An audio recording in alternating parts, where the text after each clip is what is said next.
Chapter 14, Withered Branches. From The True Vine by Andrew Murray. Withered Branches. If a man abide not in me, he is cast forth as a branch, and is withered, and they gather them, and cast them into the fire, and they are burned. John 15:6. The lessons these words teach are very simple and very solemn.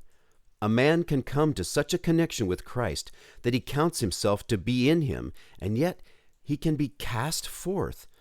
There is such a thing as not abiding in Christ, which leads to withering up and burning. There is such a thing as a withered branch, one in whom the initial union with Christ appears to have taken place, and in whom yet it is seen that his faith was but for a time. What a solemn call to look around and see if there be not withered branches in our churches, to look within and see whether we are indeed abiding and bearing fruit. And what may be the cause of this not abiding?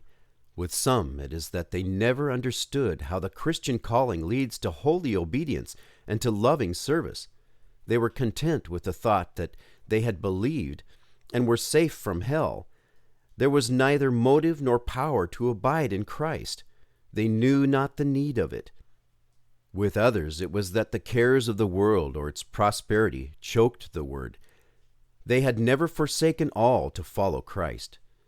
With still others, it was that their religion and their faith was in the wisdom of men and not in the power of God. They trusted in the means of grace or in their own sincerity or in the soundness of their faith in justifying grace.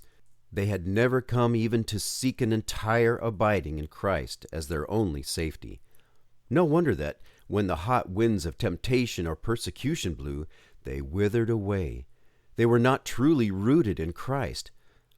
Let us open our eyes and see if there be not withered branches all around us in the churches. Young men whose confessions were once bright, but who are growing cold. Or old men who have retained their profession, but out of whom the measure of life there once appeared to be has died out. Let ministers and believers take Christ's words to heart, and see and ask the Lord whether there is nothing to be done for branches that are beginning to wither, and let the word abide ring through the church until every believer has caught it.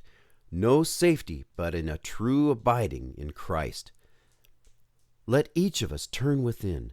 Is our life fresh and green and vigorous, bringing forth its fruit in its season?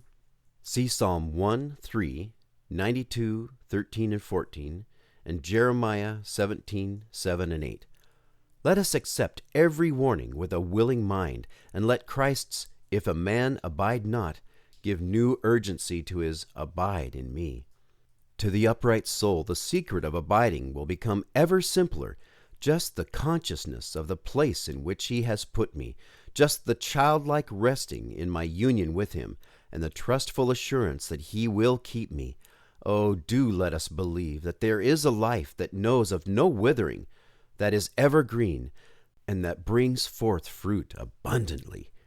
Withered, oh, my Father, watch over me, and keep me, and let nothing ever for a moment hinder the freshness that comes from a full abiding in the vine. Let the very thought of a withered branch fill me with holy fear and watchfulness. End of chapter 14.